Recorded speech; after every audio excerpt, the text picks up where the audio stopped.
আজকে হবে একটা ঝাঁকানাকা রেসিপি। সেই রেসিপিটা আপনারা দেখতে থাকুন। প্রথমেই দিলাম তেল গরম করে, ওর ভিতরে পেঁয়াজ এবং কাঁচামরিচ, অনেক সুন্দর করে কাঁচামরিচ কেটে দিয়েছি, তাই না? এবার ঝাঁকানাকা রসুন দিয়ে দিলাম।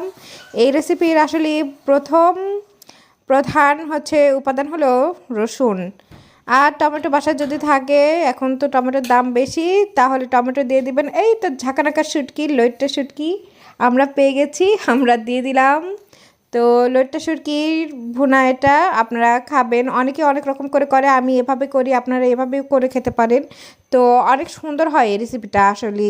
এবার আস্তে আস্তে এগুলো সব কিছু গরম হয়ে গেছে, তারপর মধ্যে দিয়ে দিলাম আমি হলুদ, সব কিছুই সামান্য পরিমাণের, বুঝছেন?